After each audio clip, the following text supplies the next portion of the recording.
Thank God it's Friday. Welcome to the show. I am Murayo Afolabi Brown. As always, I have the ladies with me. Hello, Mariam Longe. Hi, how's the aftermath of your birthday? It was nice. It was You had fun. so much fun at your house yesterday. I always I'm like glad. hang out at your place. Your Yes. husband is such a great host. Yeah, Yeah. he's quite a talkative host, I think. Yeah. I thought. But He he made us pizza. Yes, he is. So you made us Yeah. pizza, really nice. And then you made us this mountain of turkey that I ate most of.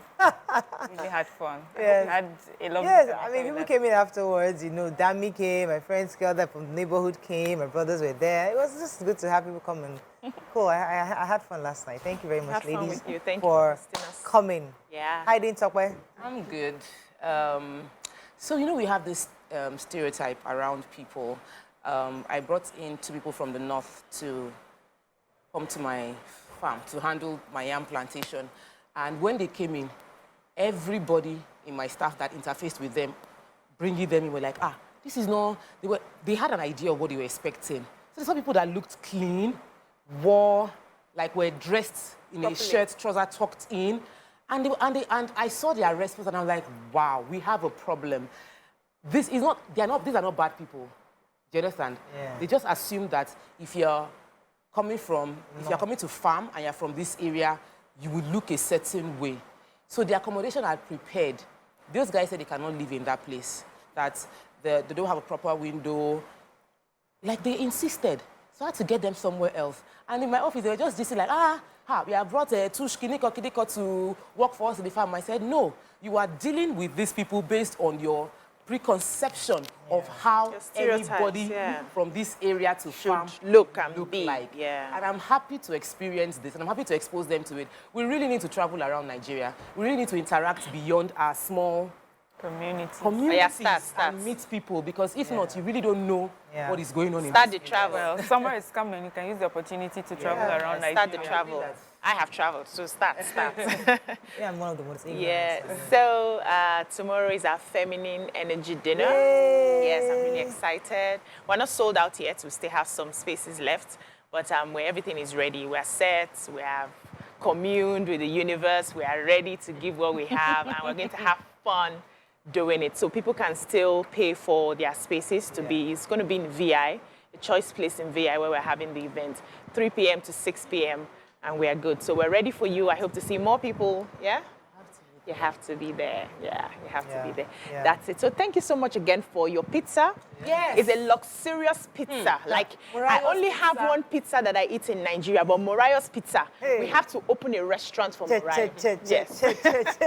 She takes the cake. Very rich. It's expensive. It's not cheap. Yeah, of course. course. Those are The cheese. Yeah, it's a lot of cheese. You know, that makes it stretchy and nice. But thank God. Thank you. I really enjoyed the company. Thanks for hosting us. Thank you for everybody that came yesterday. And I got loads of comments and loads of greetings and callers calling me. As they're thanking them, they're thanking you again. And I'm like, Father in heaven, but I'm great.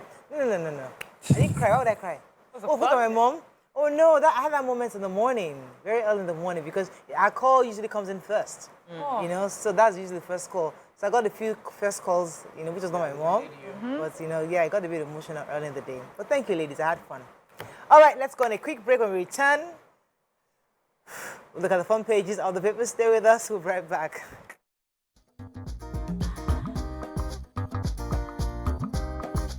Stay tuned. Your View will be right back. Okay, thanks for staying with us. We're going to start with The Nation. Should explain this. Tinubu suspends key tax measures to ease hardship, while President is meeting opposition figures by Alake. Banks abandon uniform ATMs, OTC transaction policy. Soyinka chides Emir of Ilorin for abandoning cultural heritage. INEC files 6-count charge against Adamawa Rec. Chidoka urges Mesoma to come clean. Chatima, Army to get full support in terrorism battle. And finally, UTME, top performer gets varsity scholarship. Okay, I know we don't have the papers yet, Let me but see. So we have CBT owner Chidoka to Mesoma come clean with source of results. So a former Minister for Aviation, Osita Chidoka, has broken his silence on the ongoing controversy surrounding this UTME results with Mesoma Ejikeme. He is also he's also the owner of the CBT Center where Mesoma allegedly sat for examination. And he's asking her to come clean, and that if she does, he will lend his voice in asking, for leniency for her because of her age. But he's asking her to please come clean. So because he is the owner of the center, he said that there are a few red flags he saw when she put up her the result online. He says, first, our center that she's claiming to have written her exams at is no longer addressed as Thomas Chidoka Center for Human Development since 2021. The correct name now on JAM portal is Thomas Chidoka Center for Human Development. So her own sheet still contains, still has the name that it was in 2021. And for him, he said that raised his suspicion. He said the second red flag was that just looking at the template of the results slip is different from what they have right now. So he's saying that those two red flags for him were proper, concrete indications that she's not telling the truth, but it would be best if she comes clean, and then he would definitely join in asking JAM to be lenient on her. Okay, let me start with the the president suspend key tax measures to ease hardship. You have that story, please go ahead. So the president signed 2 executive orders. 4 actually, go ahead. Regarding finance, 4 executive orders, yes. And there are 2 of them relating to provide ease of business, reducing the hardship, and the president's advisor broke down what that meant. So essentially, the variation in the Finance Act was supposed to increase the TET fund. The executive order now creates a difference. The rate was supposed to take effect from July 1st accounting period, but now because of the Finance Act being amended, the TET tax rates in July 2023 will not give businesses the required 90 days to internalize and adjust to the new tax. The executive order will be commencing from June, and companies... They moved it, right? Yeah, they moved it. So companies that are charging VAT will be at the prevailing rates effective from July 1st, and the adjustment of the commencement dates would now be taking place for the Finance Act of 2022 was supposed to be from 2022 to 2023 May, but it's now been moved to September 1st, 2023 to ensure adherence to the 90-day minimum advance. All right, so part of the taxes also, they suspended the newly introduced green tax also, that was suspended. He also suspended, the president had given an order to suspend the 5% excise tax on telecommunications. The second order also suspended, they shifted the commencement date for the customs excise tariff also from March up until August. So it's just like to give the 90 days period for them to be able to prepare for this new... Like before, when they make that rule, you have to implement immediately, yeah, but so right now we're saying... Okay, another story. Anchor University Ayobo Lagos announced full scholarship to Miss Nkechinyere Kamsiyochukwu Ume. They said she achieved the highest score of 360 out of 400 in this year's UTME conducted by JAM. And they also named her the Young Ambassador for 2022-2023 academic session. So after a briefing in Lagos, the university's Vice Chancellor, Professor Oye Bandele, said the scholarship would enable her pursue any course of her choice in the institution for free. They also said the university will grant tuition-free scholarships to top 10 students in the same UTME from Deeper Life High School nationwide. And there will be percentage reduction in tuition fees for the next 50 students from Deeper Life High Schools who score 250 and above in the UTME and gained admission into the university for the 2023 to 2024 session. So this reward, according to them, is to make others celebrate what it takes to have excellence, to encourage healthy competition, hard work, commitment among the students, and so on. So congratulations to Nkechinyere. All right, so I'm happy, according to the spokesperson of the president, Elialiaki, was saying, the special advisor on communications and strategy and special duties, was saying that the reason why the president is meeting up with opposition figures is because of his open house policy. Remember, he said that he's had an open door policy and he's willing to speak to different people from different opposition who are willing to engage with him. So that's one of the reasons why he's having these meetings with opposition leaders. Moving on now to the Punch very quickly. Private sector demands more waivers as Tinubu suspends taxes. FG promises to tackle military equipment shortage and poor funding. Police dismiss Lagos cop linked to missing baby after Punch report. Falcons protest cancelled bonuses, threatening to boycott World Cup. Emir's ban on Isese, a crime against cultural heritage, says Shoyinka. Money laundering, CBN places Cameroon, Vietnam, Croatia on watch list. And Tinubu, 30 million others join Zuckerberg's thread. Okay, which story? Okay, go ahead. Financial watch list. So the Central Bank of Nigeria has advised deposit money banks or financial institutions to start monitoring any transaction that is businesses, persons in and from Cameroon, Croatia, and Vietnam. This order was given by the Director of Financial Policy and Regulation, Mr. Chibuzo Ifobi. And it is in conjunction with the Financial Action Task Force, which is an international body that is supposed to promote transparency and combat money laundering, terrorist and proliferation of financing. And any country that they have flagged, that's the Financial Action Task Force has flagged, all supporting countries will now start processing transactions from those countries and looking into it. The other countries that have also been flagged before remains the Republic of Korea, Iran, Myanmar are on the list of a high-risk jurisdiction, which the banks should closely monitor. So essentially, we're just going to be watching any transaction that is involving Cameroon, Croatia, and Vietnam now. Those are new to the list. Okay, let me go on a quick break. When we come back, we continue with our review. Stay with us. We'll be right back.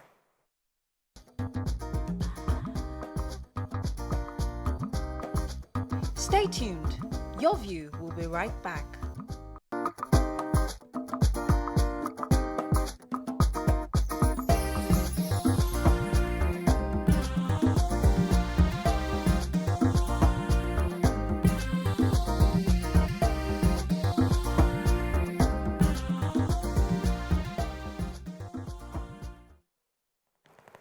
Thanks for staying with us. We're still reviewing Punch. You're going to take a story, Yes, man. President Bola Tinubu on Thursday promised falls in funding and equipment that's been hindering the operational efficiency of our armed forces. He made this promise, they said, at the grand finale of the celebration of the 116th establishment of the Nigerian Army. He was represented by the Vice President. The President says that the Nigerian Army has remained one of the strongest pillars of hope for the Nigerian citizenry.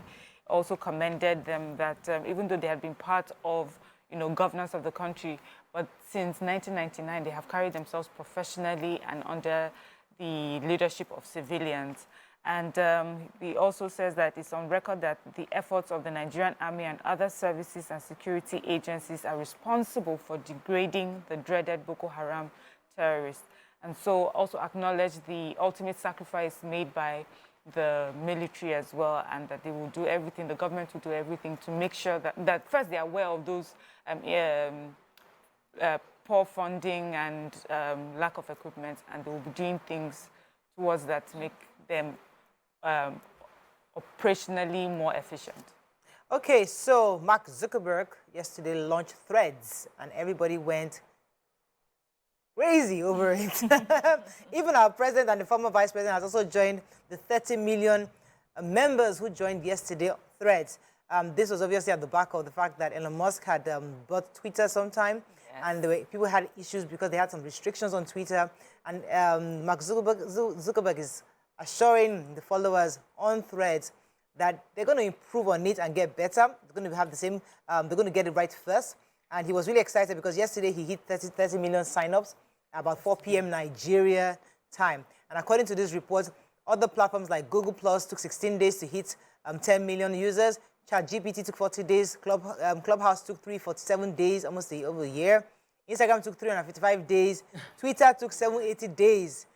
And Facebook took 852 days just to hit 10 million. But he hit 30 million within a few hours, I think within 7 hours. So according to him, he says that once they hit 1 billion plus people, they'll start considering commercially viable, make it commercially viable.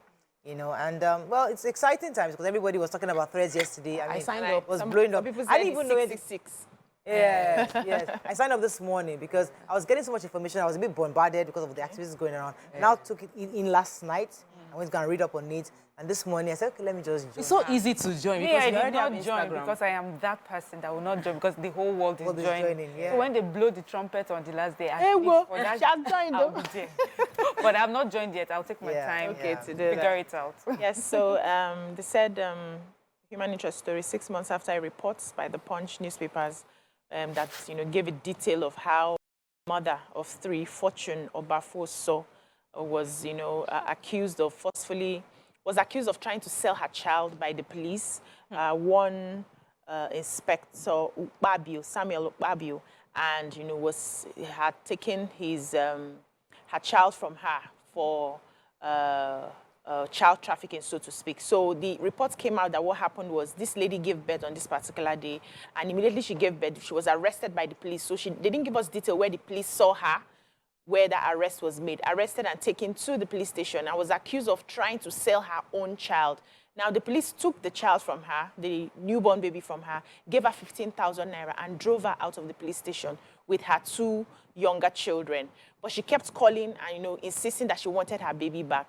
The police went ahead again to send another 170K to her. So afterwards, this happened in December 2022. Till January, she hadn't seen the child. So she made a report and they followed up on the story, only for them to realize that the police inspector is fraudulent, was trying to sell the baby to somebody else. Now they said the baby is in a government facility somewhere. They don't know where the baby is. The police has said that they've started investigating the case. They have dismissed this police officer in question. They've asked questions like, what did you do with the money? He said he had to give, was suspecting she wanted to sell her own baby. So they took the child from her and they have to give her 170 to start her life, so that she doesn't go back to the streets. However, Femi Falana has said that it's not enough to just dismiss this police officer. He must be prosecuted for this case. This is really a case of child trafficking. Daily Sun, very quickly, FG suspends telecoms tax and customs tariff. 5 killed, many injured as rival cult groups clash in Lagos. I'll solve security challenges, says Tinubu. FG to fix new dates for national census. IGP disbands police team for running over handcuffed man in Edo. Asset declaration court grants Kyari 50 million naira bail. Kano anti-graft bodies invitation to Ganduje over alleged dollar videos raises dust, says APC. President yet to draw list of ministers, says special advisor. And fuel imports, Nigeria losing $2,000 per barrel, says oil marketers. Okay, which story? The acting inspector general of police has disbanded a team of police officers that have been attached to the Edo State Police Command. They were responsible for running over a citizen in Ekuma in the state. So the police, he made a statement. He says the disbandment of this police team was to make a bold move to address their unprofessional conduct, and that for their unprofessional conduct by running over that citizen in Ekuma. And the operatives are also, after being disbanded, they are also currently facing disciplinary charges and administrative procedures. This is just the IGP's way of, letting us know that they are going to do everything to gain the trust of Nigerian people and make sure that police officers are held accountable for unprofessional behavior. And we hope this will be a lesson to all the others and also will help build trust in the Nigerian citizenry towards police officers. Okay. Yes, so we have Wednesday night, they said about 5 people were shot dead. Many others were injured during a clash involving 3 rival cult groups in Bariga, Lagos State. So according to the story, they said the cult groups were planning to mark their annual celebration of 7/7 when the fight broke out. So said one of the victims in critical condition at the time, made a report and said there were about 3 groups, cult groups that are fighting for supremacy. Now, one of them came out to say that residents must stay inside their houses while they plan for their 7/7 celebration, which is today, 7th July in the year. And another one came out and said they should disregard what the first one has said. So another group also came out and said, you better stay inside, don't come out. And they started fighting.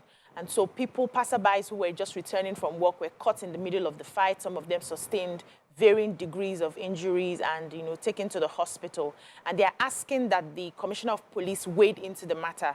They need to resolve the issue by, getting policemen to, sort of calm the area down. They said this shooting spread towards Akilo, Songas, in Olorukemi Street in Shomolu, and affected a lot of people in the area. I was going to take this. Do you have a story? Yes, I want to take the story of Ganduje and the Kano Anti-Graft Agency. So the Public Complaints and Anti-Corruption Commission of Kano has sent a letter to Ganduje over the video, former governor of Kano State, over the video that went viral of him with the dollars and the cap. And they said that they have gotten forensic people to investigate the video, and they are going to be carrying out they'll be carrying out detailed investigation regarding the corruption that they believe took place within Kano under his administration. They allege that 100 billion naira was stolen from Kano State. Public funds were taken from Kano State, and they want to recover some of that money. We also note that the former commissioner, one of the former commissioners in Kano State, has been grilled over 1 billion that was withdrawn a month before the administration handed over. And now there was a court case that was instituted by Kano State government that by the then Kano State administration under Ganduje that prevents EFCC from investigating his case, prevents anybody from being called from that video to answer on that case. The new governor has withdrawn the court case. So now EFCC can prosecute former Governor Ganduje on that viral video, as well as the local corruption agency within Kano State is also planning to prosecute him. They've given him 7 days to show up and defend the dollars that he was holding in the video. All right. So in response to the much anticipated ministerial list, special advisor to the Special Duties Communication and Strategy, Mr. Dele Alake, said all the stuff you see on social media, there's no iota of truth. It's all fabrication. He said that the president, who is the one in charge of this, would make the list of nominees known when it was fit and proper for him to do so. He said, we're not unaware of all the fabrications going on. He said, let me quote him. He said, I am chuckled. No, now as a media man, I chuckle. I chuckle to myself as he laughs to himself. That people just want to sell so they can fabricate. I can tell you all of those things you've been reading in the media are just mere fabrications. It's just interesting when I hear this man speak because, he uses some words that you just have to think again. Okay, I've not used that word in a very long time. All right, let me move on to Vanguard. Tinubu suspends Finance Act, halts 5% excise tax on telecoms. INEC files 6-count charge against suspended Adamawa Rec. Cultists on rampage in Lagos kill 3. Student loan, don't hike tuition fees. Reps warn tertiary institutions. Sit at home, security operatives in force.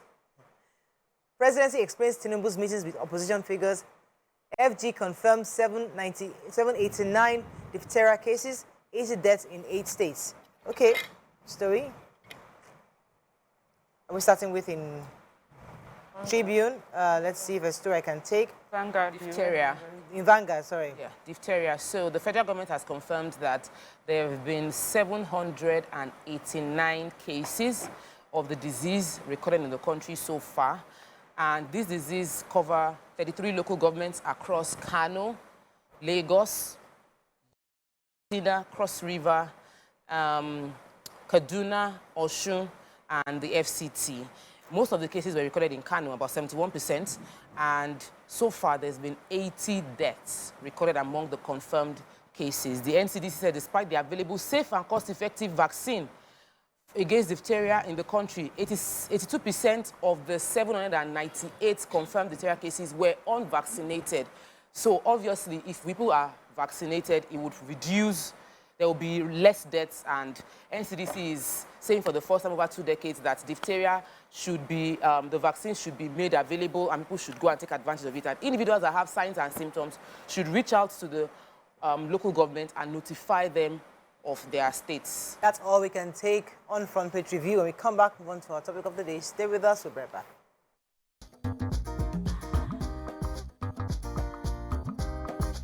Stay tuned. Your View will be right back.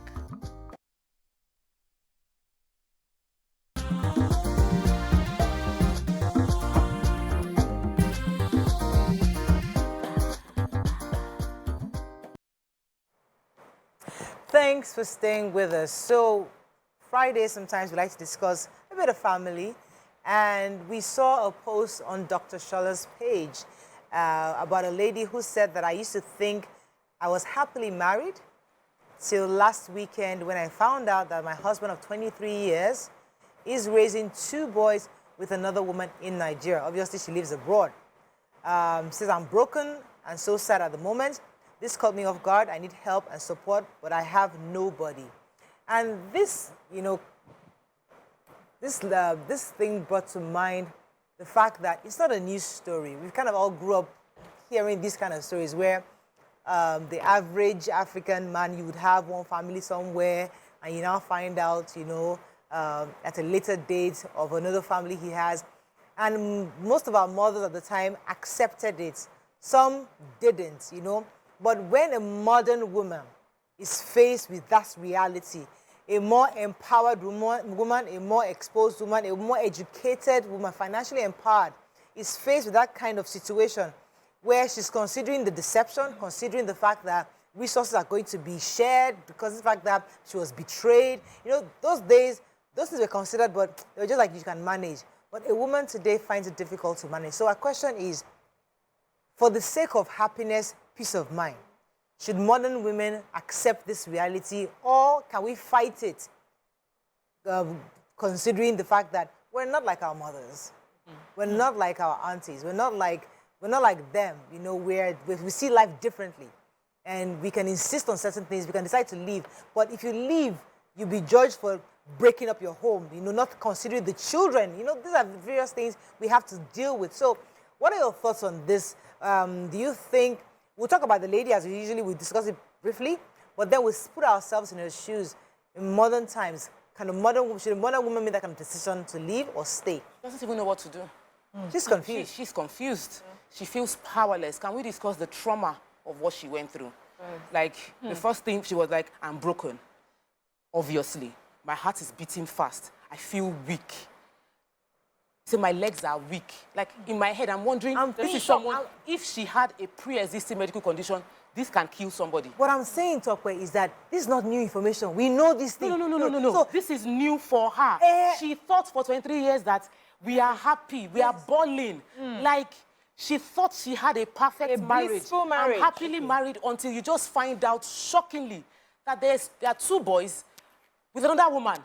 And the man was aware. So you will doubt everything for that 23 years. You will wonder, am I okay? Was I blind? What was I seeing? Did I miss the signals? Something wrong with me? Like, is there something wrong with me that I will be in a marriage and I will not know that my husband is spending money on something else? Like, you will doubt everything that you've experienced. And if you had a medical condition, a woman hearing this news can die just from hearing it. Okay, so I get that. I want you to understand my point. As I'm hearing it, my heart is I beating hear fast. you, Tokwe, and I think that's an important angle to really start from. Emotional trauma to that person. Yeah. However, the angle I was trying to bring it from was the fact that we've heard this before.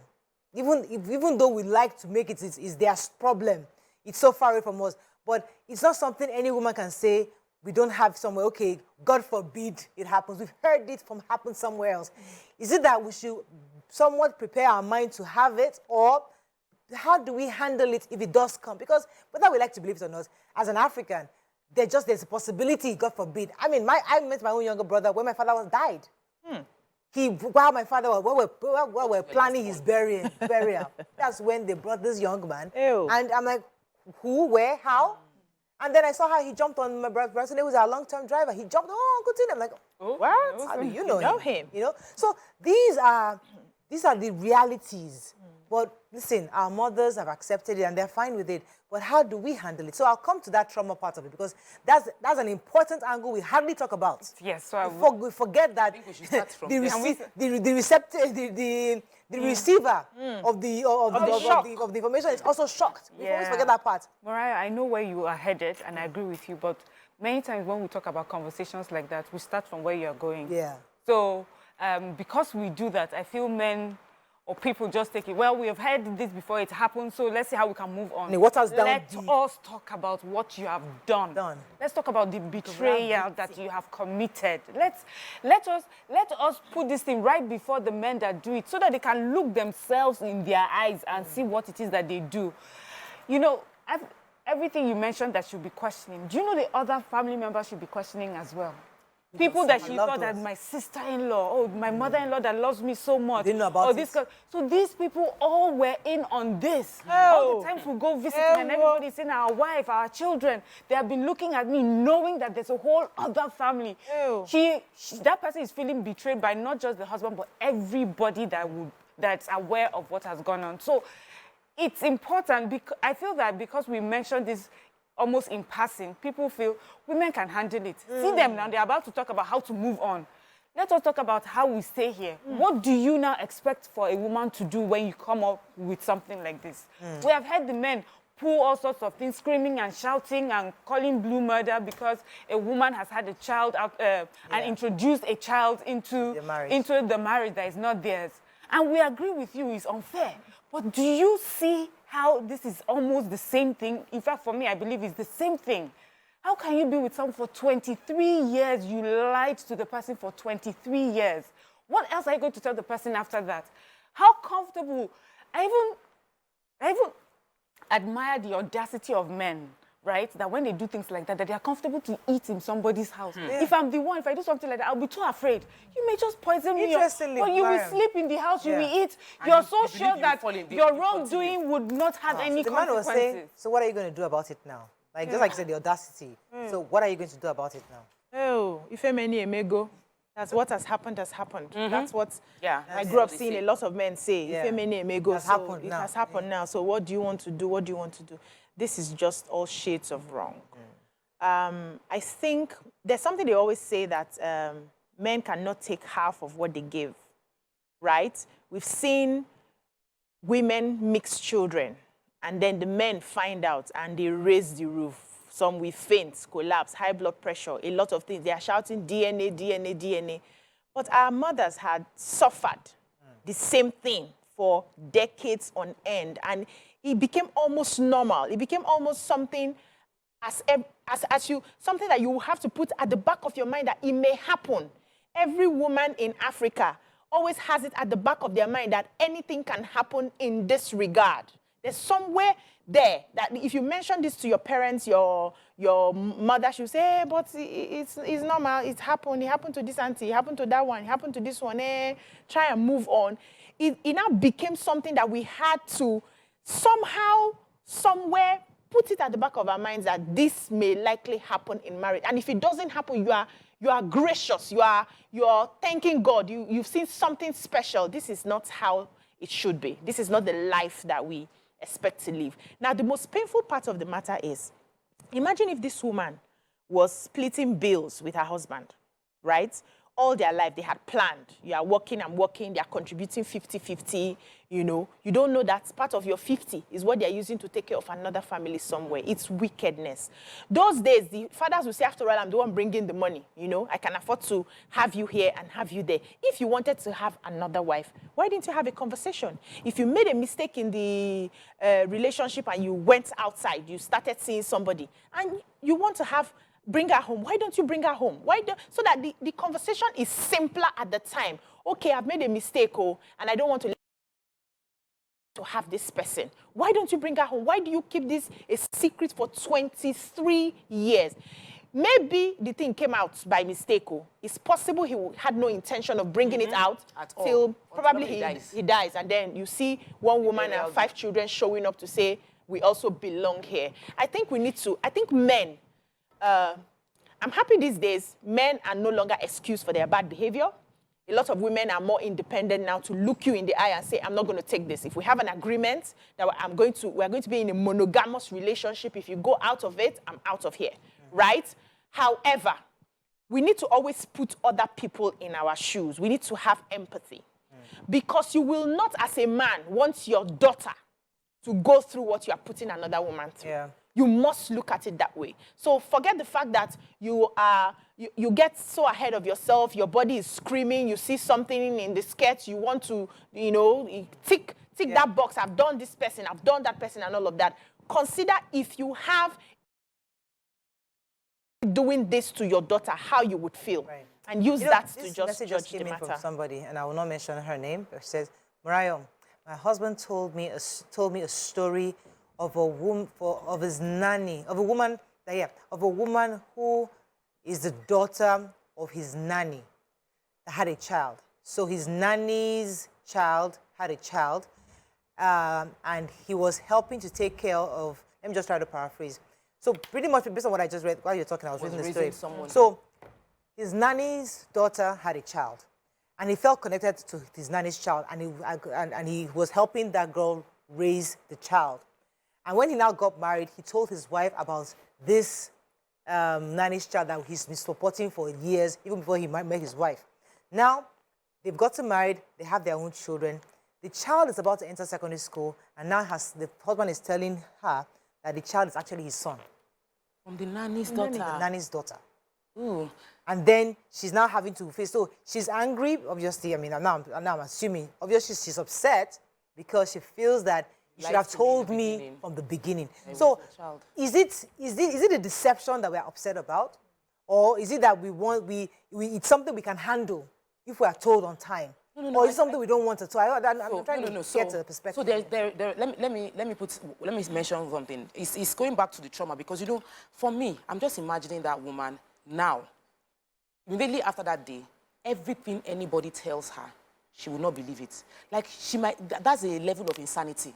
Because she's now looking at everybody as a liar. Suspect, yeah. You are a suspect. I see you, I don't believe you. The man I was sleeping with for 23 years has a family. I cannot believe anything anybody is saying. It's a level of insanity. So, but for the Nigerian mother, like your own mom's case, your mom was in a polygamous marriage. Yes. So she knew that. Yes, her mind was prepared that he was doing something. She just did not know that there was another extra that was going to come in. But she knew.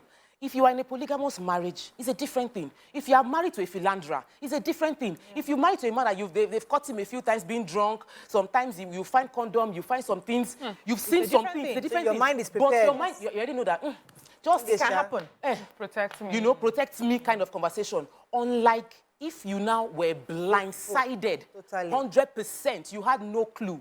That is a major shock. I don't even think there is a conversation around how we will move forward.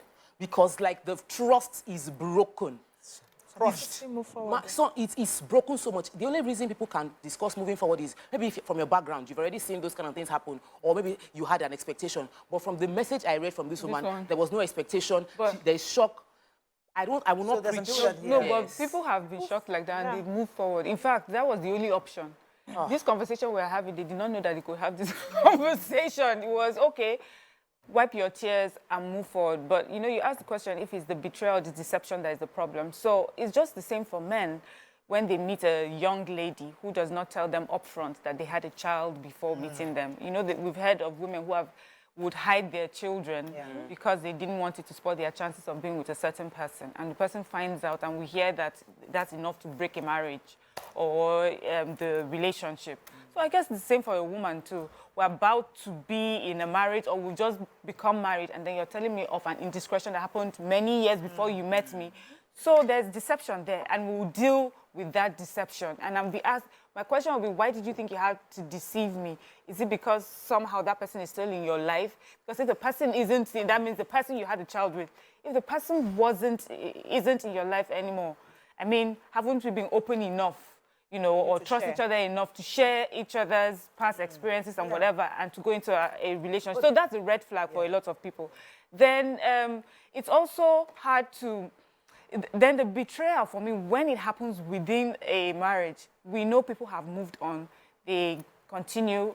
How they move on, we can never tell. how the woman becomes eventually, we can never tell. Maybe she becomes a bitter woman, or for some reason she's able to find forgiveness. If also the man has shown that he's sorry, some people to move from there to a better life. Let me take this call from Jakub. Thanks for calling. You're live. Yeah, right. Good morning. Morning. And good morning, everyone. This is serious. This is serious. You see, Mariah, that is why I always think this. I'm sorry to say this as well because I'm a Muslim. You see, I always against this for better, for worse stuff. Because the issue is this. You claim to be, I'm sorry, you claim to be, I don't know the religion the person is. You claim to be a Christian, and then you knew that your religion does not permit you to take second wife. And then you went ahead and did this one for good 23 years. And then you don't let your wife know. See, Abby just said something. And if you do this, what stops you to come back home? Let your wife know, come, I'll do this. Please forgive me. And then you let that stay for good 23 years. As a Muslim, I'm ready to do that. If I want to marry, I will tell you. If I want to take second wife, I will let you know I want to do this. Instead of me doing it and then keeping it for people else. Yeah. Miriam was saying that maybe the woman will move forward or not that. See, if that woman, if care is not taking, the woman can kill that man. That is the truth. Because if you can keep that kind of a thing for 23 years, what kind of man are you?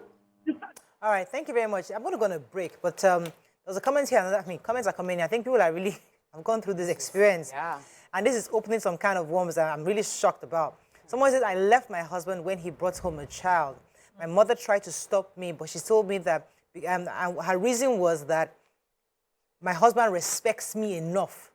That's why he kept the child away from the home. The lies we tell women. That's another angle. That's an interesting angle that they'll tell you that, oh, because he respects you. That's why he kept it. At least he respects you. He's not bringing the child to the house. He's far away. That's what this person went through. Stay with us. We'll be right back.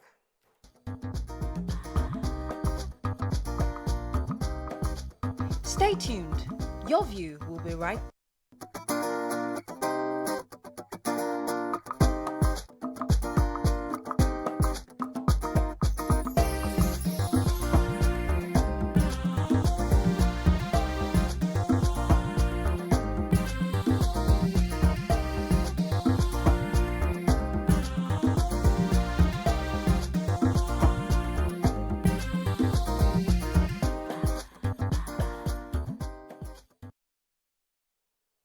Thanks for staying with us. All right, so as I said, some of the excuses our mothers give us or our aunties give us to stay in this kind of relationship is what I said before the break, saying that the fact that a man keeps something away from you is because he respects you and he loves you.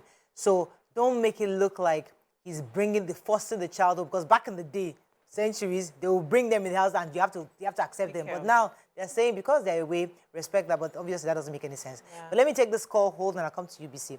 Thanks for calling. You're live. Hello, listen to me, not the TV, please. Thanks for calling. All right. I think the issue is that these men are bold enough to tell their wives the truth.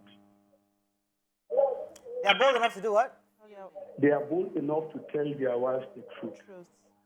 Because they're bold in a relationship like that, whether you like it or not, there is no way you will hide it for a very long time. Okay. So men who are bold, men who are of integrity, will be bold enough to tell their wives the truth. And I want you to know that real men don't treat their wives this way. Real men love their wives with the whole of their being. Real men will insist in taking care of their wives.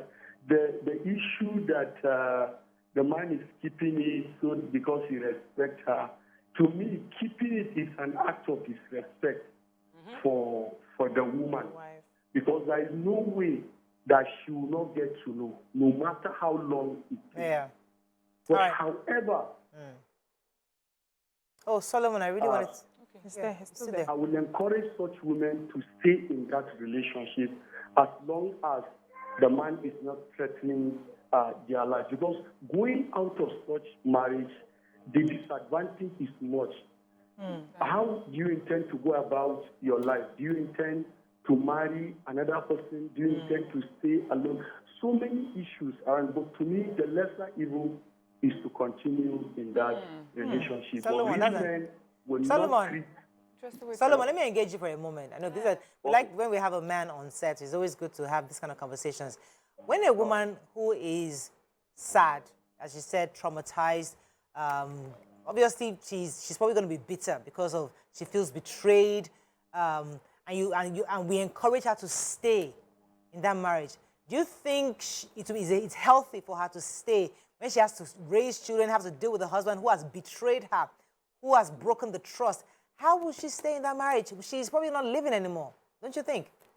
Yes, my thoughts on this is that one, she should get somebody that she trusted and let the person encourage her. Let somebody who is experienced in counseling talk to her. Yes, let the person talk. That's why I said earlier, if her life is not under threat in that kind of relationship, for me, it's better for her to stay. Because all right, thank you, Solomon. Thank you very much, Solomon. Yeah, you know, people will see things from different angles, right? Sometimes we see that when the person finally leaves, and some people will leave and say, I'm going to just focus on my children. I'm not getting involved in any romantic relationship, no more marriage and all of that. And some women are able to do that. Others will leave and say, okay, I want to fall in love someday, you know, get another person someday and all of that. And we find that sometimes you may not get the ideal single man who doesn't have a wife. You may end up going to a man who is married. You may end up being the other woman for that man. You may end up meeting a divorcee who, you know, the options are just so many. So sometimes it's not because the women don't want to leave. They just look at it like, where will I go to? How will I start? I don't know. The fear of the unknown usually creeps in. I don't know what is going to, I don't know the future. I can't predict what would happen. Other women will say, now I'm independent. I have my own money. I have my own businesses. Let me just go and take care of my kids. Then I can have the boyfriends. And, you know, the religious aspect is also one of them. People are looking at what would my pastor say? What would my imam say? Okay, imams, okay, you're allowed to marry. So what would my, you know, pastor say? Yes, what would my church members say? What does the Bible say about this? If I go and I'm having romantic relations with other people, that means I am committing fornication at the same time. You know, so the options are so many. And, you know, it depends on how you are able to put yourself back together. But now that we are focusing on the woman, there are options that you could have. Some people would say, why don't I stay? But I know that I'm not going to have anything to do with this man again. They find a way to divorce themselves emotionally. And it takes a long time to get there because you are feeling so betrayed by everybody. And I would advise the men, if you have made that mistake, that's number one, betrayal. Instead of continuing on the deception, you can just come out clean and say, I have made this mistake. I may be in love with this person, or I love this person, and I would like to have this person. The conversation is, as far as I'm concerned, I've never experienced it. This is just my own opinion. As far as I'm concerned, the conversation is a bit neater than it degenerates into how many years of having one child, second child, third child with somebody, a full family with another person without the partner knowing. So if it happens that it has happened, you can present it to the wife and say, I've made this mistake. How do we proceed from here? I think it's... All right, let me take this call, then I'll come to you. Okay. Good morning, okay. Thanks for calling. Oh, I'm so sorry, Mr. Call. Now, there's a part of going back to this woman, her emotional state. So I can hear her mom or somebody saying, for your peace of mind, stay. You already have two children or 3 children. Yes, he has betrayed you. He has hurt you. But think about your children. Let them have a home. Let them have the father, mother figure, you know, because I'm sure he's probably a great father. And that's the regular advice we hear. Another one you should add is maybe if he's a well-to-do person. Yes. It's after all you have suffered. Suffered. So you want to go out so that... Yes, and that God bless you. After all you've been through with this person, you have this lovely house, you have a good job, you want to throw it all away for one woman to want to take it. That is the usual advice. Yeah. Now my question is, should that advice hold water today in view of the various factors of the modern Nigerian woman? There are two ways I see it. Yes, in the Nigerian context, Yes. the advice would be That's why I qualified look it. at all that you have invested, look at the family for your peace of mind. Because what we see as peace of mind in Nigerian context is monetary and Financial security. Financial security and stability. That's what we see as peace of mind, not what peace of mind truly is. Because if we are truly evaluating peace of mind in terms of our sanity, the best advice would be step out for your peace of mind, because you're getting a constant reminder of your betrayal. So, but in that setting of what is you've invested so many years, the time that you have put into the relationship, a few things will make the decision, influence our decision. If the woman is financially empowered as an individual, her decision-making will be totally different from if she wasn't financially empowered. Yes. A dependent woman will be thinking of how would I sustain my lifestyle or how would I start again. But a financially independent person would step out and be able to rationalize. I'm going to talk somewhere about women in real estate, and one of the things I'm saying is many women stay in relationships that traumatize them. Many women stay in relationships that are abusive. Many women lose their lives because if they had the financial well-being to step out, they would survive. So I'm of the opinion that the decision this one will make will likely be based on whether she is financially stable or not. If she is, she would move. If she's not, She may still not move. Let me take this call from Akiumi calling from Ibadan. Thanks for calling. Comments on social media. Hello, Akiumi, you're live. Thanks for calling. Good morning. Morning, sir. Go ahead. Yes. How are you, man? Very well. Yeah, I'm a first-time caller. Welcome to the show. Thank you for this noble topic that you guys brought up this morning. But the angle at which you, Morales, you brought it up, I think that is what I wanted to uphold.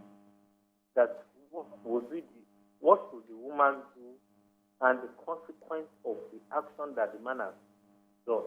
I'm not in support of what the man did at all. There is a bottom line you people said there, the deceptive that was there. Mr. Akiumi. Oh, I think we lost it. Was really. Let me take this comment from. Let me not mention the person's name, just in case. It says, "Hi, Mariah. The topic you're discussing on your view right now. The story actually happened to a very close person to me. I know both husband and wife. They both live here in the UK, but Uncle is always traveling to Nigeria. She only just found out about the two boys last month when Uncle introduced them at his 55th birthday party. Although their marriage has been rocky for some years now, she's a very devoted woman and very trusting. She knew he had someone, but thought the children were fathered by someone else. He actually brought them from Nigeria and brought them to the UK, and one of the boys is the same age as her twins." hey! Look at this. Mariah, this is trauma. Honestly, because you're not Mariah is not seeing it. I'm seeing it now because the fact that somebody. It's not shocking. I'm from a polygamous family. It's not shocking to me now today. But for us, for me, it's like a big deal. Like my heart started beating as Dolakmo, our producer, was reading the story. Like, how would a woman go through this, especially if she was innocent? We're talking about how she would deal with it.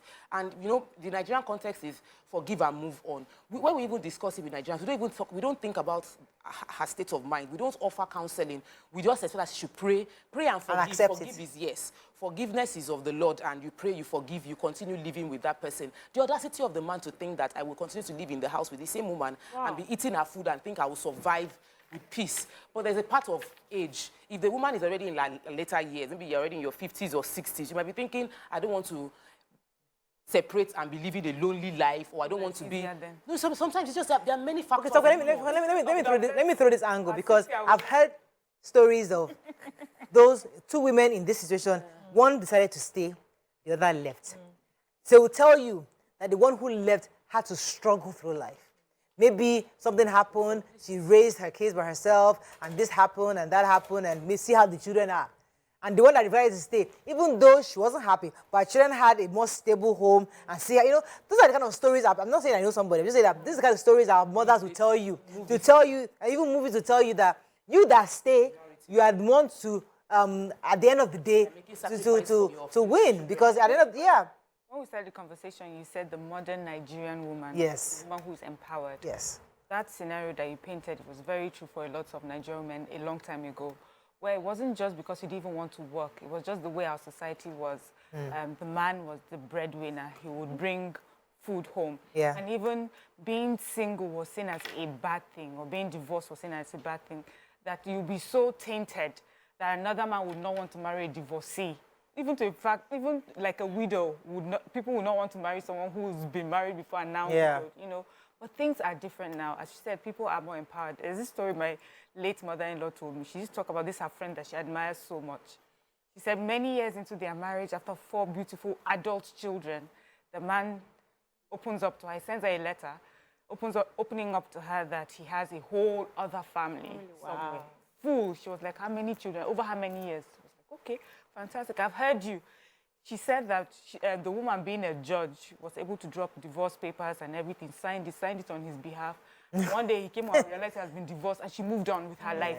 She did not, they had taken care of their children, their children were adults. She was happy, and anytime, she never even refers to him anymore, since she moved on.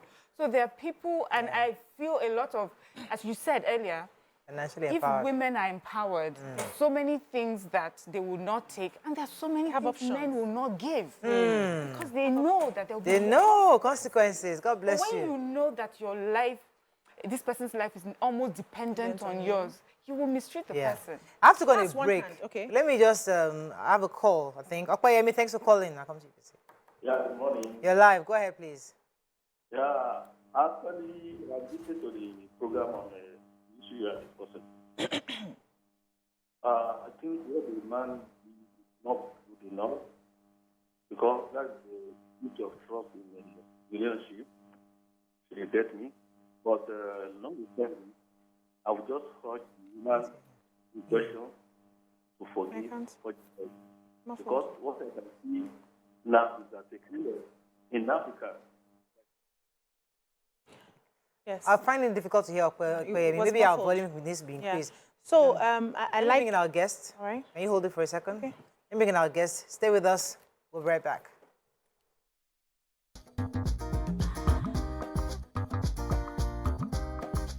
Stay tuned.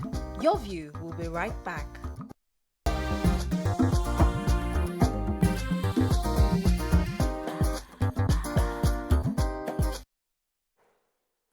Thanks for staying with us. We're still discussing our hot topic, but we have a guest who's joining us now, the Nigerian-based award-winning actress, influencer, and social media celebrity, notable for her interesting movie and skit roles. Popular for her new role as stripper in Ijakumo. Welcome with us, Okunsanya Ololade. Welcome to the show. Thank you very much. We all thought you're from Uganda, from the movie. You. You're welcome to have you. to the show. I really appreciate you. All right, so before you came on, we were talking about the fact that a story, a hot topic about a woman who discovered 23 years after that her husband had children outside. And it was not one of those conditions where polygamous setting and, you know, serial philanthropy. That was probably a faithful family who stuck together for 23 years. And then you find out you're being betrayed by the man you love. So we're just discussing, not focusing as we usually do on how to handle it, but on the trauma the woman experiences from even that story at all. And I guess we don't focus more on that. We always focus on her management of what happened. So that was the conversation. I know BC wanted to say something, but I'll come to you in a moment. Let me let BC say something. Okay, so you know, I like the fact that they highlighted that when women are financially empowered, they have options, a range of options. They can decide to, you know, choose whatever they want to do going forward. But I've also seen women who, even though they are financially empowered, will still stay with option A, which is we die here, right? Sure. For reasons best known to them. They will just find a way to heal themselves. Sometimes the husband is not even involved in the healing because he has told you he's moving on with his wife and, you know, just, you know, carrying both of you together, and you have to heal all by yourself. And they choose to stay. I've even seen women who are the ones running the home in the first place. It's their money. The man does not have as much as they do, and they still choose to stay. But being financially independent will give you a wide range of options. You decide what you want to do. I was also thinking, what if when he came and said he had some body with 2 children outside, that the wife also confessed that I actually have a bobo with 3 girls outside. How would he have felt and how would he have collected it? That's on one hand. So we need to also understand that what is good for the goose is good for the gander. But you highlighted something which I wanted us to quickly point out, that the child of the second woman is the same age with the child of the first. That means that this is not a case of cheating. No, this is a case of this man marrying 2 wives without the 2 wives knowing. He was getting into polygamy and the woman was getting into a monogamous relationship. So there's no foundation for the marriage, if you ask me. It was all on a bed of lies. Of this kind of deception is what we're really talking about. But let me come to you, Ololade. What do you think about this situation? What are your thoughts? I'm so heartbroken, and I'm not even impressed. Well, I think the man would just have to deal with whatever the woman has to go through. It's a phase, it's a trauma. So if it happens to be me, I'm just going to communicate that however I'm going to heal, you're going to deal. That's just the best way, because I could wake up one morning and just get erratic, because I remembered, I'm in my mood. Do you understand? It affects the woman deeply, because sometimes you see women casting aggression on their children. It's coming from somewhere. You see them casting aggression on people that play with their children. You see them casting aggression on men generally. It comes from somewhere. So I just feel like however the woman is going to deal with it, if the man is understanding. But funny enough, it's a cultural thing. We don't have enough. Let me take this comment from YK. YK sent some, said, apparently this happened to XYZ person. I won't mention the person's name. His first wife, XYZ, said that he had another family living in Festac. She found out the day her son was going to the university and broke the marriage. According to her, she quarreled with all his friends also. His reaction was that, what's wrong with you? You are living in VI. She's living in Festac. So what's the problem? What's your hassle? You know, separated people. No separate. You are up. You are okay. So, so you should be happy. You know, when you were talking, you just also brought another angle to the conversation, which is, what if he decides to say, can the children move to my house? There's some people that found out that their husbands had a different family because the woman or the mother on the other side passed. And now children have been left without. And so they had to say it. And they're saying, not only are you here for the first time, but we have to bring these children into my home. What will you do? Nothing. Mariam, you see, that will maybe remember something, the part of the family and friends. So let's talk to family and friends. Let's talk to friends who have been holding this kind of information. Who know that their brother, their son, or their friend has a family kept away somewhere. What role do they play in this? Should they come and call the wife? So what do they do? Would they be seen that as interfering or betraying their friend's trust? Like, how do they come into this picture? I think that's how a lot of Nigerians always play these kind of things. To just find a way to move away. I did not see kind of vibe. But if it's the wife, all of them will see. Yes. Don't worry. The mother will reach the house that day. Yeah. But I'm just saying that they'll just take the eyes off parents, especially when the man is the breadwinner of his family. They're just gonna, he's feeding me. Should I go and, I should go and talk now. He will not give me money again. Do you understand? So on that part, people will just want to mind their business when it concerns the man. Let it be a woman. Let them just hear that you had abortion one time in your past. Now. Everybody's coming to your house. Did that not go to Abuja for one meeting that day? Someone was not telling talk where that your friend. I saw her in a hotel in Abuja. Exactly. Can you imagine? I went to Abuja. I was in a hotel. Talk told me that somebody was saying that Abuja that Maria went to. I saw her in one hotel and I'm thinking, where am I supposed to stay before Abuja? So any small, they will now inflate it and make it as if, yes, I saw her in a hotel with one man like that. Come on. But you're a family member to a man who is like that. Yes. What will you do? Yes, that's the question. What will you do? Because people say you should mind your business. Yes. The truth is you have to. You have to mind your business. That's the reality. Yes, that's the reality. Because you're dealing with adults. It's an adult person that has made a decision. So what do? You go and tell the wife, my brother has a whole new family and I want you to know about it. Hey. So this is your brother that to you as a brother, he's a good brother. And the way things are right now, it does not seem to be affecting anything. So there are two things that you will become. you become the enemy of your brother and the enemy of the wife. Yes. Because you are the messenger and the, so it's just... Just keep That's quiet. how people mind their business. Yes. Or mothers, if friends mind the business, what of the mothers? A What's your role as a mother? Would you If the see mother that is kind of thing aware. and remove your face? A mother should speak up. I don't mother think, can't. Yes, even the mother if can't. this person is my brother, I don't think I would keep quiet.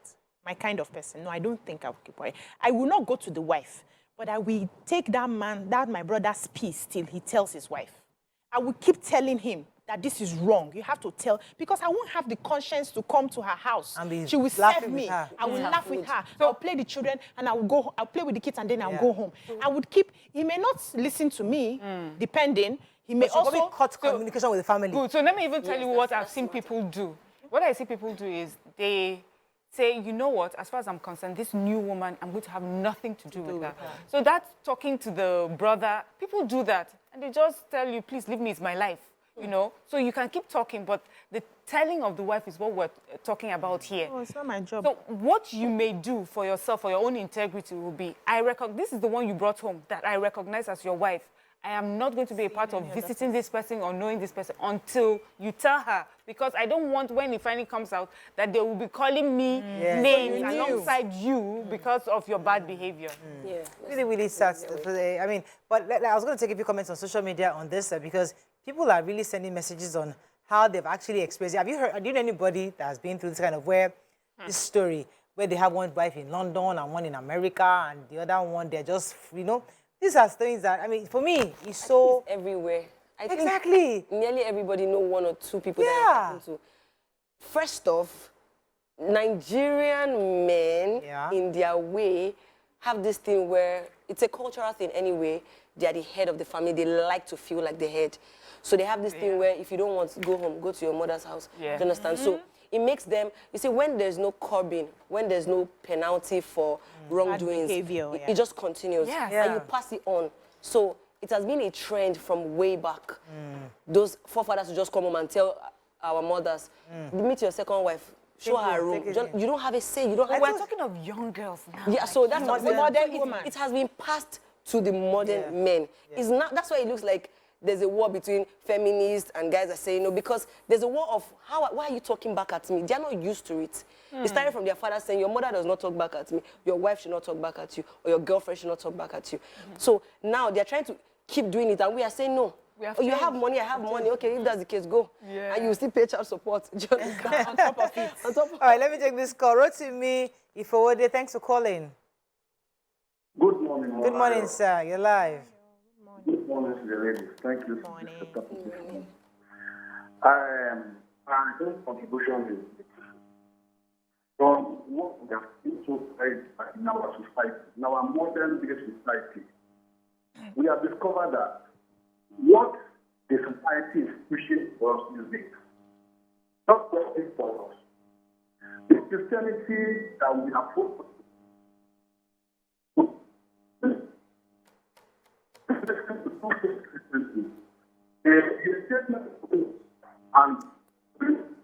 Rotimi, we can't hear you. The line is breaking up, and I'm so sorry. I really wanted to hear what you had to say. We're going to be wrapping up on this very soon, but let's take a few comments on social media before we run, so we can come into the Ijakumo So Beatrice matter. Basharun says it's better to come clean immediately such happens instead of waiting for years or decades to find out. It's more heartbreaking knowing years later.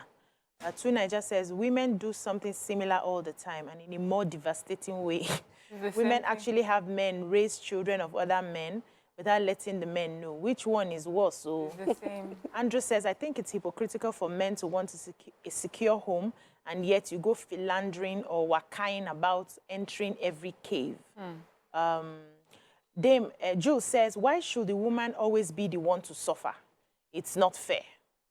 Okay. All right, so I think we can wrap up on that. But if it happens to you, what will you do? Me, Mariah Falabi Brown. You can ask me too. It's not, we're just... I have a caller first. Good morning, thanks for calling. Just a process. Good morning. You're live, go ahead, please.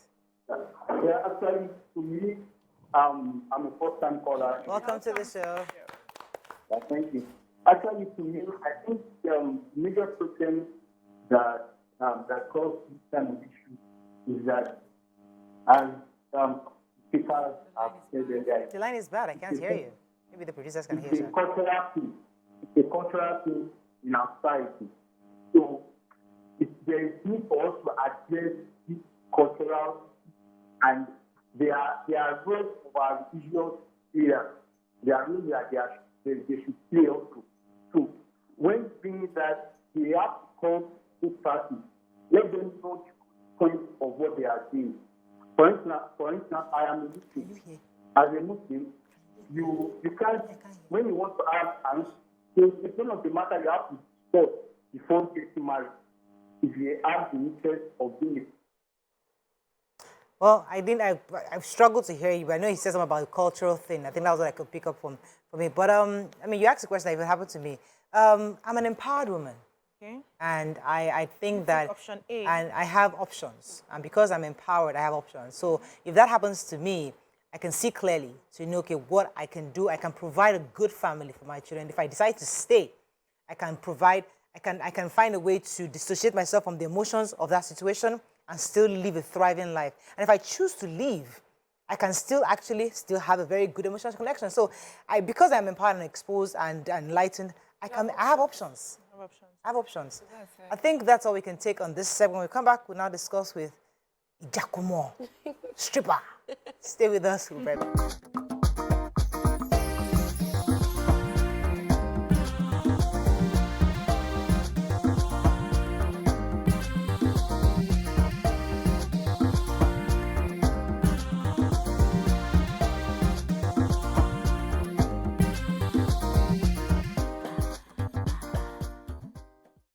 Thanks for staying with us. We still have Okunsanya Ololade with us, and she is the stripper in the new movie by Tony Abraham, Ijakumo.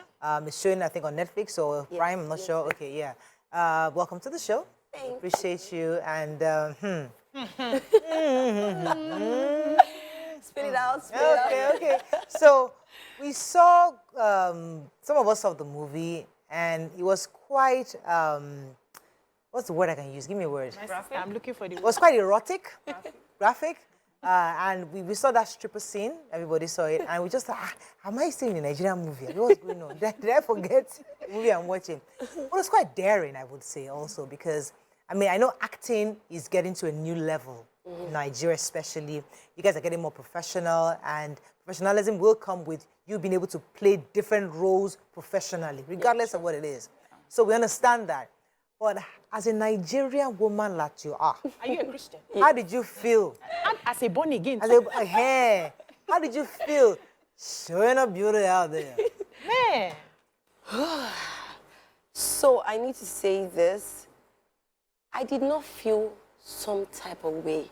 Okay. I don't know how to explain it to people that it won't look like I'm just trying to be a hard girl. I was not me. I was the character. And I'm not saying this because Nigerians will say, you're just... Girl, honey, I saw you. I didn't see no damn character. Because I was in that mood, that phase. Right. I was not thinking of me. Right. So before this, I had already, most important people in my life would be my family members. I mean, would break me.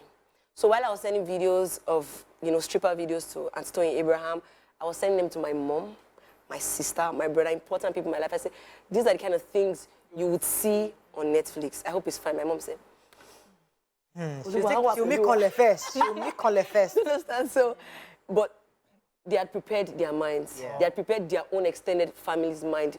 The people that matter the most to me were prepared. Wow. So because social media can do their thing. Yeah. You don't even have shame, and you are just starting. Look at where you're starting. Do you understand? But the people that their opinion mattered to me the most, right. If they were holding my hand, I just felt okay. Fantastic. So yeah. Really sweet. So it shows me like you're a family person. You're very, very connected to it. Family is everything. So how was it on that set, having to do the roles maybe over and over, getting character, get out of character? How was that experience? Okay, so because I played a born again and I played a stripper. The twins? They are two different characters. So going in and out of those characters is not so easy. I think I get into the characters when I wear the costume. So most times when I wear the stripper costume, if you see my temperament on set, I'm extra touchy with everybody on set. I'm playful. Look at my eyes, daddy. Sure. Do you understand? So I'm more playful. I am in the character, and I do it to get into the character. Right. But it's so extreme that you are leaving that costume, and the next thing is you are wearing a Jesus costume. Yeah. So it takes it to your mind. Even on set, I become calmer. Right. I have to start praying in my mind. I have to sink into it because sometimes they're not preparing you to get into character. They're just saying, get into character, change your costume now. Do you understand? And you have to work on that. So you're like, I have 5 minutes to get into character, and you just have to start praying and start imagining those days where you were on the serious. pulpit. Yes. It's Right. amazing. I mean, it's, you know, I always hear that people who are able to do like split characters or personalities in a movie are exceptional actors. So well done for that. Thank you very much. But I would just like to ask just a bit on your personal life, because I've heard that some people take their character out of the movie and take it home. Which one did you take home? The stripper, definitely. Oh my goodness. I want to know, did you go to a strip club to learn the moves, or did you just come up with it somehow? Okay, so special shout out to Auntie Toyin Abraham and Auntie Bimbo Akintola. Auntie Toyin took me to the strip club. I mean, I've been to the strip club, of course, but I always like to run away from Of strip course. club. I've never Okay. I've never been as the bad girl that you are. Yeah, Wow, yeah. be calming down. Mariah has. Wow. But when I was 21, many years ago. Right? Sure. So I've been to the strip club like twice or 3 times. It's not my fun Yeah. spot. So doing that, I think Auntie Toyin had to sink me into the character. I had to talk to strippers, Yeah. Nigerian strippers. I wanted to understand what it is in their mind. Yeah. So I said, so what's up? Not to make them feel low and anything, Yeah. because we're dressing together. You could see them in the movie dancing. So when we're making up, I was trying to create a conversation, you know, so they don't feel like I'm an actress and Yeah. they are just paid to just, I'm playing with them and like, teach me that movie, just, did you understand? I'm just playing with them. So I ask, what is it that makes you not what you are, that makes So sensual. you so sensual? Yeah. Nigerian strippers said it's the money. Really, man. I agree with them. And the truth is, I think they cut that scene when I was on stage. I had to connect with money. I had to say, you need to pay your bills. Oh, yes, I'm going to make you give me the money you worked so hard to get. I had to connect with money. I had to say, I need to pay my rent. Spirit of money. Do you understand? Hey! It's a demon. No, it's not a demon. It's Spirit of Mammon. Spirit of mama, yes, now. Sophia. That spirit must. I get you. I feel connected. you. So that was it. So when they said it looked funny, and I said, it's the truth, it's the reality of life. You would not want to just open your body to random Just like people that. if you don't have a need, if you don't need to be somewhere. There's a reason you're covering your eyes sometimes. You're a bit held back that I'm not this person, but I need to eat. So that's what I just Interesting. worked with, and yeah. But so, Wow. Ooh. You're real. I like you. Thank you. Kunle Remi. You know, he's like one of our hot guys out there. I'm thinking, girl got to sit on Kunle Remi's thighs. How in the world did you do that? How did you handle that experience? It was so Was the Easy. weapon Was it really easier? weapon? Was it weaponing? Was the weaponing with weapon? hallelujah. Was it weaponing? It was weaponing. Was weaponing? Well, because I had to like feel, touch, and the rest, so it was weapon. For real? Ah, Look at that. Oh, Kunle Remi must take you out on a date. I mean, Don't rush the relationship. Sorry, I'm so They just sorry. acted. We're just gisting here. Okay, so But yeah, go ahead. it was easy with Kunle. In fact, I'm really grateful that I had to be Kunle. Yeah. He didn't give me celebrity vibe because I'm a newbie. Yeah. And also his looks must have helped. Yes. His looks helped so bad. I'm telling you, I didn't do that to somebody that was ugly. I got Toyin Abraham put me in this position. And he, apart from that, Kunle is highly courteous. Okay. Like he didn't even touch me until, He didn't touch you? like he didn't, no, not like touch. He didn't touch me until he had a bit of consent. Yeah. He had to. So on set when I met him, it was just all. I was being a bit laid back. He had to touch me enough for me to touch him too, because our scenes were essential. I had to touch him. So he had to give me that confidence. Please don't give us all the full story so that my husband will not say I'm not acting again. No. I just started.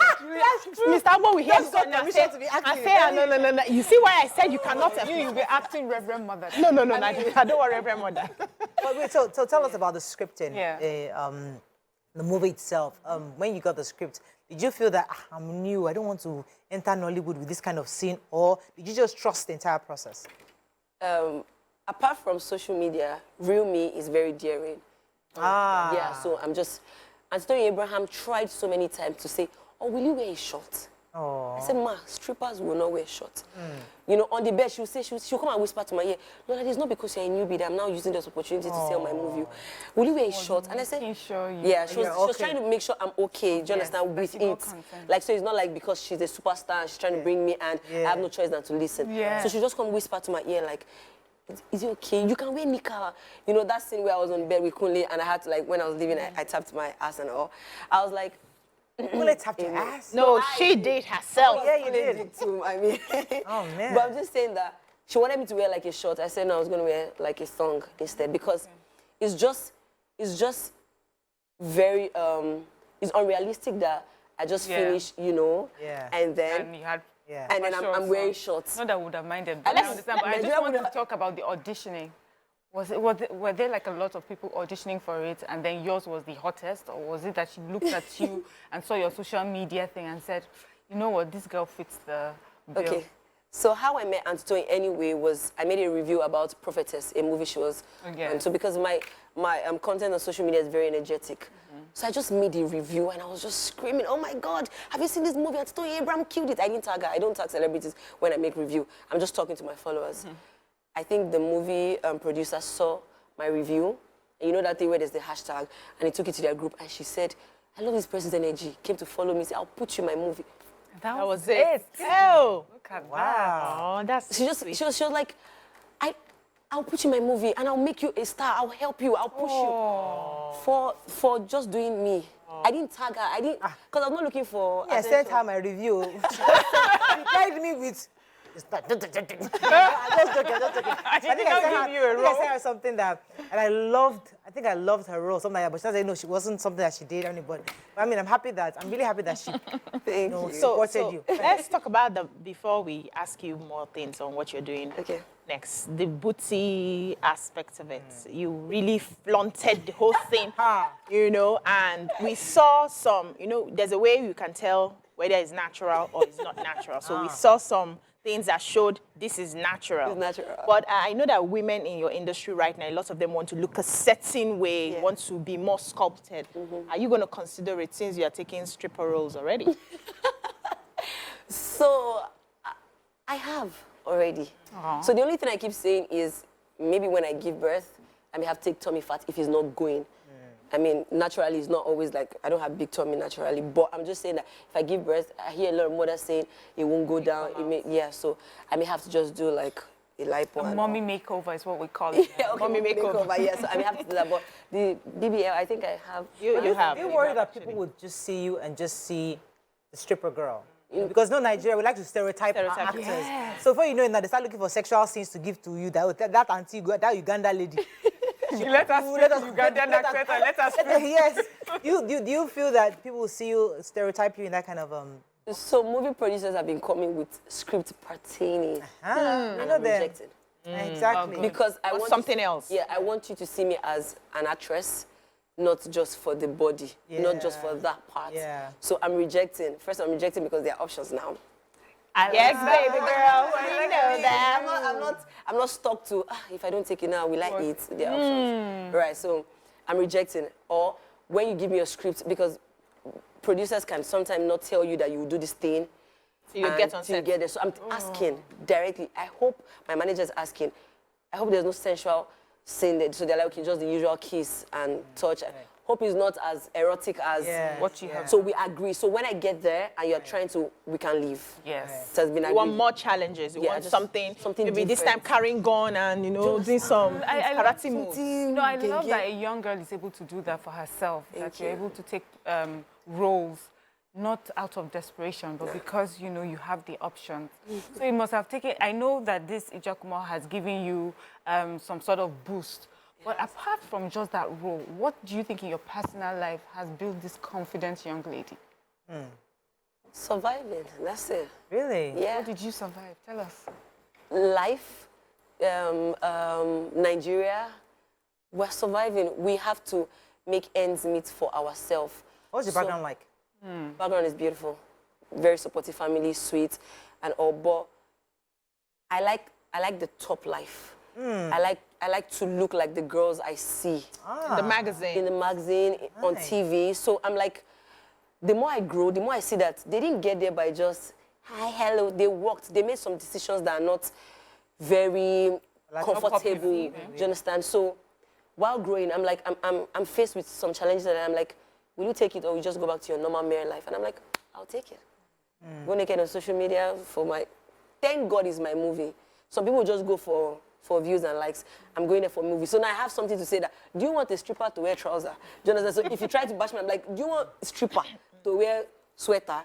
So I have something to at least hold me for that. But surviving just is just a natural. Because you exude this confidence. I'm thinking like growing up. And it's like you're taking on the world. Like you have the capacity to take it on. That's what you're showing. And I'm really like that. Like you have the right tools already. think For I'm just many young ready. people, they're still struggling to find this. Yeah. So I was wondering, is there something in your growing up or in a family member or somebody that's encouraged you?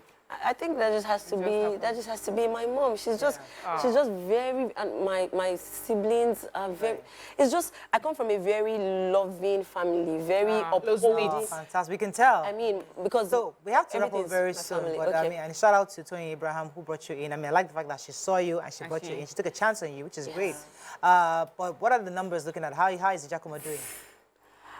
We've been #1 for 2 weeks straight. Congratulations.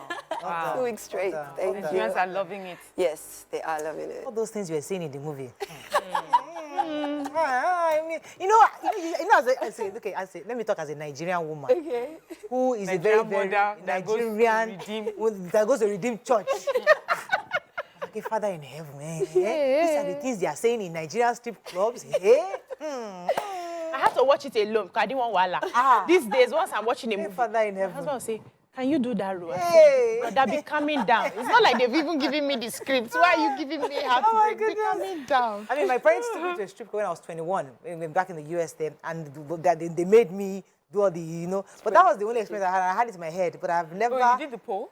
I didn't do the pole. Okay. There was a guy. There was a guy stripping, and we had to give the person, money, and it was a male strip club and everything. Okay. But the females here and there, so it was an experience to get you to drink alcohol and just go crazy on that night.